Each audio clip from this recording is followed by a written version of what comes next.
Hello, people of Earth. My name is Brad Meltzer, and I want to welcome you to episode 4 of Storytime with me. So, very important things we're going to do here today. First of all, happy Hanukkah to all of the Hanukkah celebrating people out there. And I see we already have viewers joining us. Thank you so much. So, a couple rules. One, remember, tag your friends, tag anybody in the comment section.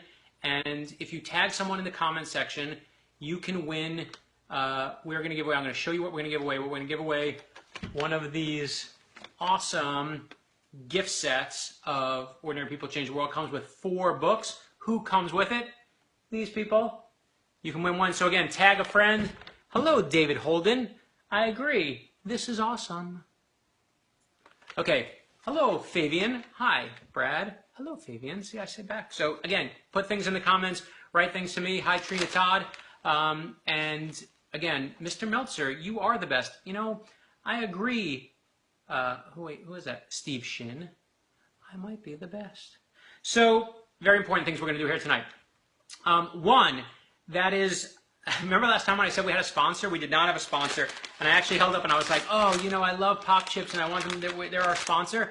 And like I didn't even realize they're not even named Pop Chips, they're named Popcorners. So my apologies to the legal department of Pop Chips and the legal department of Popcorners. It won't happen again. I made that up, right? We didn't get sued by the legal department. But you know what did happen? And this is true. I promise this is true. We actually got an offer of sponsorship, our first one. It was an offer of love. It came from the Texas Librarian Association. And the Texas librarians are the best in my view. We love all librarians because they said to me they love Storytime so much they're going to show it in their libraries. They're going to put the word out. So if you're a librarian, if you're a teacher, thank you very seriously for all of you who have offered to help put the word out about Storytime and for sharing it with kids and in libraries. You know we love when you share it with librarians out there. We love the librarians who share it. Thank you to TLA and everyone at the Texas Librarian Association who has helped us with this. So other important things. Viewer mail. We have our first letter, viewer mail. So this letter comes from Sienna. And Sienna wrote this. Look at this. I'm just going to show you. This is her letter. And her letter, not only is it a letter, but she also drew all of our heroes. Check it out right here. Everybody. You can see them all. So Sienna could draw. But here's the important part of this letter. I got to read it to you. This is so fantastic. So she writes all these questions. And she says, I have a sister. And do you have any siblings or kids?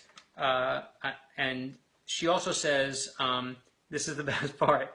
She says, write me back, because when I wrote to the Barbie company, they just sent back the whole letter. It was depressing. I'm just a little 6-year-old girl, and you send the whole letter back? Not cool, Sienna says. So I'm going to tell you right now, not only am I going to respond to you, Sienna, but I'm going to answer your question right now. Yes, I do have a sister. Yes, I do have 3 awesome kids who help me with this taping, and they're in the background right here. But I'm also going to tell you that Barbie doesn't answer you. I do. So put that in your dream house, Barbie. Let's see Barbie do that. Answer Sienna directly. Sienna, that's a direct quote from me. First of all, how awesome that she drew this, right? This is awesome. So anyone, Haley Pyle said, I can't get this to play either. It's frozen.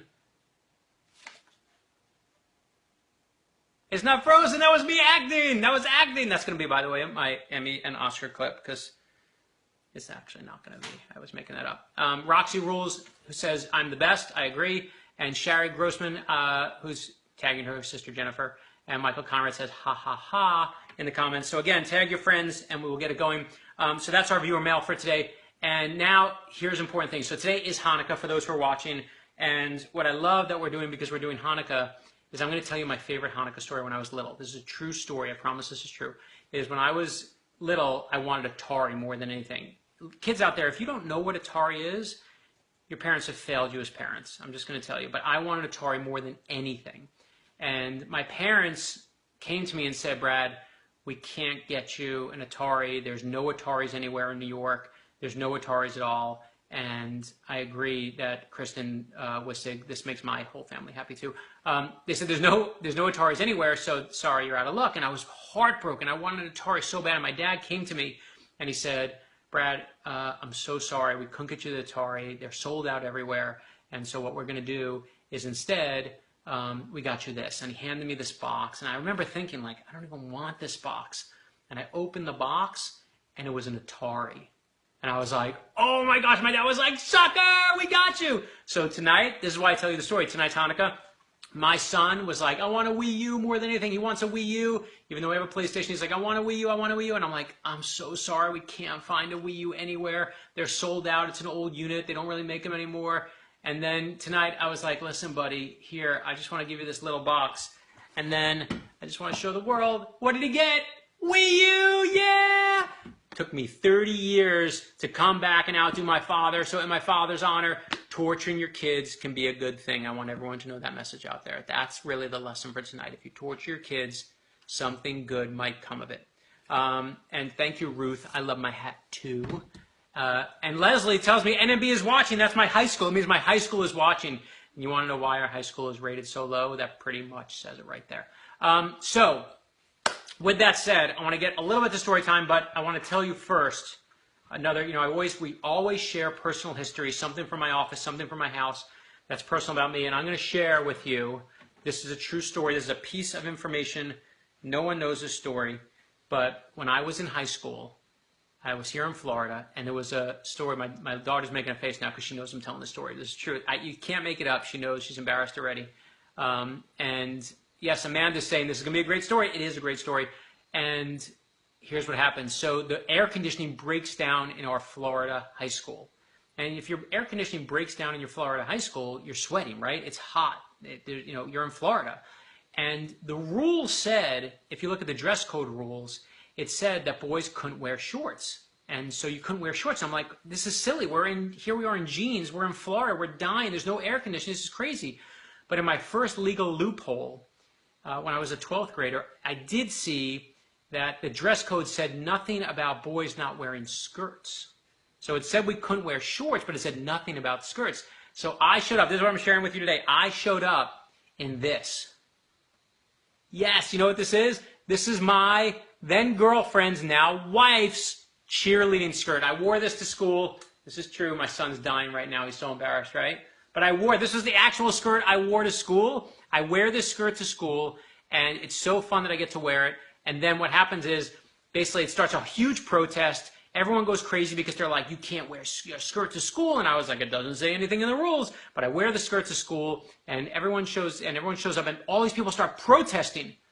And really, and in fact, Parade Magazine paid me real money. They said they were going to pay me $500 my freshman year because they crowned me. You can look it up. Trust the internet. It says that I was the worst fashion news of 1988. That's true. It was the first story that was ever written about me. And the best part was they asked my girlfriend, they said, well, how did the boys wear the skirts? And they said, oh, they look good. And then they said, how'd they fit? And they said, oh, they were tight. And so my wife, okay, who I love, and what she said in the paper, they quoted her, it said, they look good. They wore them tight. And so now that forever embarrassed her. But really the lesson is, because all these people started protesting and wearing skirts, is people thought I was kind of like the Rosa Parks of cheerleading skirts. That's an awesome story, right? So how does that lead to our book tonight? Well, you ask yourself, I'm going to tell you because you're like, who's Rosa Parks? Because I'm clearly like the Rosa Parks of cheerleading skirts, which I'm not. But I'm going to tell you tonight because we are reading about Rosa Parks. So here's the story. Notice how I pull the books out. This is our first product placement, by the way. Watch this. Product placement. Oh, look, I want to read all these books. What books are in here? Let's see. Oh, there's so many good books. I can read Albert Einstein.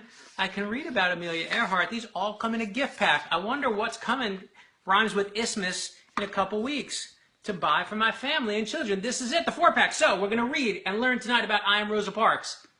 Mindy Jones has a frozen screen in Oklahoma. Mindy, we're going to have a class action lawsuit, and we are going to sue Facebook together. Randy Boxer says, Rosa Meltzer. By the way, Randy Boxer, who just wrote that comment in there, was my dance partner in 4th grade. Not even joking, not make it up, look it up. And it is Charlene, a groovy story. So here it is, for your listening pleasure. I am Rosa Parks. So here we go. You ready for it? I am Rosa Parks.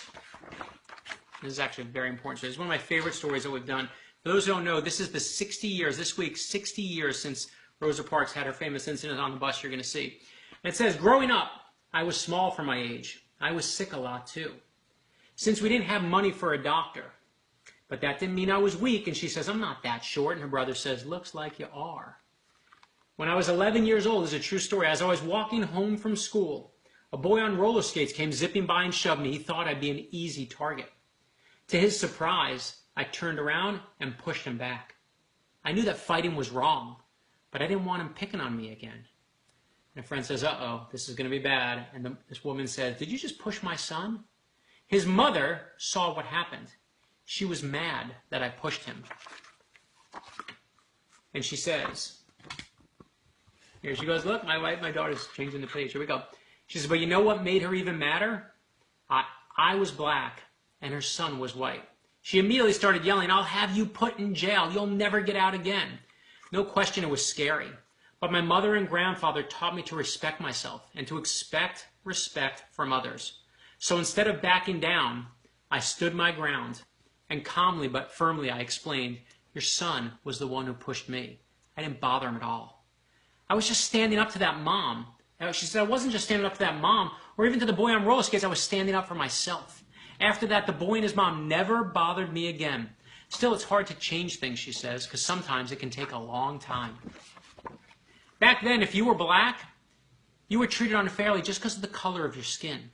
You weren't allowed to live in the same neighborhood as a white person, eat in the same restaurant, ride the same elevator, or use the same bathroom. You couldn't even drink from the same water fountain. One was marked for whites, the other for colored. When I was little, and I love what Chris Eliopoulos did here, our artist, he's so amazing. He said, when I was little, I used to wonder if white water tasted different from colored water. I even wondered if colored water came in lots of colors. And you can see the rainbow that she sees coming out of a water fountain. She says, but it didn't. The only difference was I had to walk outside. I had to walk outside or even down the block to get mine. Of course, it wasn't just water fountains. This was my school. A small old wooden building with one room and one teacher for all of us. Everyone from 5-year-olds to the 6th graders were stuffed in that one room. There were no windows, desks, and barely any books. And she says some kids had to work on a farm to earn money. We even went to school 5 months during the year. Last school, hooray, this boy says. And she says, don't say hooray, that's bad. We also brought our books home every night. Why? Because we were worried that folks who hated the color of our skin would burn down our school. Now here's the school for the kids who are white. Notice the difference? It was a new brick building with beautiful windows, new desks, and plenty of books, plus a playground. They went to school 9 months out of the year since they weren't working in the fields like us. Now can we say hooray? No, she says. There's no hooray about this. Tara Simpson, I love that you're a teacher. All the teachers listening, you're the best. Down lower. Also, if you were black, you had to walk to school. If you were white, you got to take a bus. The worst part was when I'd walk home with my brother, the kids on the bus would throw trash at us. It made me feel horrible. Back then, there were no civil rights. The only solution was to move off the road. And really, what kind of solution is that? As I got older, things didn't change much. There's no room in here, lady. Now, by the way, look closely, see what that says. There's a secret code. I told you there's secrets in all the books. Here's one of them. One winter, I was waiting for the local city bus. If you were black, you had to ride in the back. If you were white, you rode up front. On that day, the bus in the back was packed. But there were plenty of seats in the front. I was just trying to find a place to sit. But as I entered the front of the bus driver says, what do you think you're doing? You need to get off and use the back door. Only whites can come in the front. But I'm already in, she says. I tried to explain that there was no room to get in through the back. The driver didn't care. He wanted me off that bus. He grabbed me by my coat sleeve. I dropped my purse near the front door. To pick it up, I sat in the front seat, a white seat. It made the driver madder than ever. That's it. Get out. Get off my bus. That's what he called it, my bus, as if it was his. The bus wasn't his, though. It belonged to all of us. Still, that afternoon, the driver got his way. He kicked me off. See you soon. Yes, she says, you will. But I promise you that wasn't the last time I'd faced that bus driver. From there, in addition to working as a seamstress, I started working to change things. At the NAACP, we fought for fairer laws and made sure that people's stories were heard. I also started using... I also stopped using colored water fountains. I'd rather go thirsty than get treated so poorly. It was the same with separate elevators. Instead of riding them, I take the stairs. But as for real change, look, I love this page. Look at the art here. Even I didn't know what was coming. Now, this is the important part. Pay attention here. It was the end of a busy Thursday. I was 42 years old. Now, think about that, all the parents. Rosa Parks wasn't a little lady. She was 42 and on the bus going home. This time, I was sitting in the first row of seats that were allowed for black people. There was one man next to me and two women across from me. It was the same driver from before. That's actually true. The same exact one from all those years earlier. At the third stop, a few white people got on, filling the rest of the empty seats. There was one white person left standing, so the driver told those of us in my row, "Let me have those front seats." Who did the art? Leah Wheat. Who did the art? Chris Eliopoulos. Come on. At first, none of us moved, but when he asked again, "Y'all better make it light on yourselves and let me have those seats." Sliding over to the window, I thought about what he was demanding. He wanted to take my seat away. He wanted to give it to that man. And why? Because I was black and the man was white. "Come on," he says, "get up." I knew what the rules said, but I also knew in my heart that's not how you treat people. Without a doubt, the driver was mad, but I never lost my cool, never raised my voice. Are you going to get up? This is how Rosa Parks changed the world. One word: no. People say the reason I refused to give up my seat was because I was tired. And I was. But it wasn't the kind of tired that came from aching feet. The only tired I was tired of giving in. "Well, I'm going to have you arrested," he says to her. "You may go on and do so." Before me, there were other brave women who had refused to give up their seats. Still, on that day, for violating the rules of Montgomery, Alabama, I got arrested. But by standing up for myself, I ignited a movement. From there, the Montgomery bus boycott began. For 381 days, that's well over a year, all blacks in the city and even a few whites refused to ride the public buses. He says, "But if you don't ride the buses, we'll go out of business. Then maybe you should think about changing your rules." Finally, the rules were changed. Plus, public buses were no longer allowed to separate people based on the color of their skin. That was only the beginning. Eventually, we were allowed to drink from the same water fountains, ride the same elevators, and yes, go to the same schools. In the Declaration of Independence, Thomas Jefferson wrote that we're all created equal. Finally, the nation was starting to act like it. He says, "Now can we say hooray?" And she's like, "Soon. We're almost there." Of course, that didn't mean, and this is my favorite cameo of the whole book, that didn't mean the fight was over. There were thousands of other people just like that bus driver. But after hearing how I didn't give up my seat, thousands of more people were just like me. There were thousands more together, inspired, and committed to justice. He says, "My name's Martin. Want to hear a rough draft of my speech? You bet I do." You know who that is? Ask your parents. Martin Luther King Jr. And true, he actually heard the early draft of his speech. He says, "In my life, people tried to knock me down, tried to make me feel less than I was. They teased me for being small, being black, being different. Let me be clear, no one should be able to do that. But if they try, you must stand strong. Stand up for what's right. Stand up for yourself, even if it means sitting down. When you do," this is her obviously with the skate and little, and here she is with her when she's arrested. "When you do, others will follow."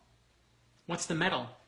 It's the Congressional Medal of Honor, one of the government's highest honors. George Washington got one too. Cool, now can we say hooray? Go for it. Hooray, he says. By the way, want to see another hidden thing in the book?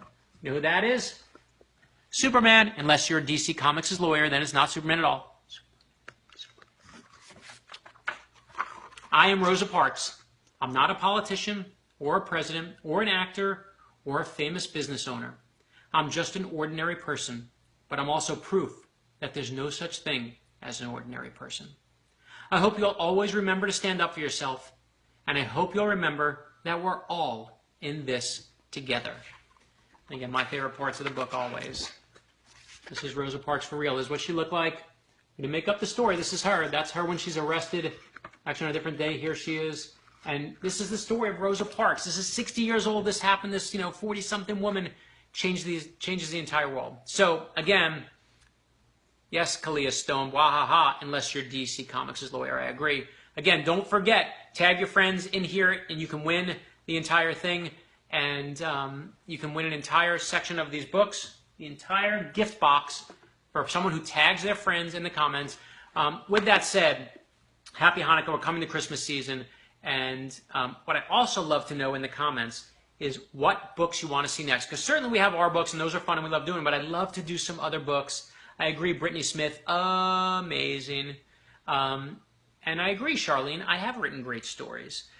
Also, by the way, this headset, this is in honor of Rosa Parks. She's the queen to me. She's the queen of civil rights. And in her honor, I wear, this is not kingly headgear, this is queenly headgear. And that's why we're here, to celebrate her 60 years today. Tell me what books you want to see next. Tell me what authors you want to hear. I'm happy to read anything. And if you're an author out there and you want your book read also, write in there. Tell me what you want to do. With that said, I love that we get to do this. Thank you to all the teachers, all the librarians who have been sharing these story times with their kids, sharing them with their grandkids, and all the people who come and sending it around to their friends. We've got so many pictures. Please send pictures of your kids listening to Storytime. We love them. We collect them all. We're making this giant collage with them. And thank you for joining us for I Am Rosa Parks. My name is Brad Meltzer. This is Storytime with Brad Meltzer. It's actually, we called it Storytime Hour in 15 minutes. Yes, we did again. Love you. Thank you for being here, and we'll hopefully see you next week.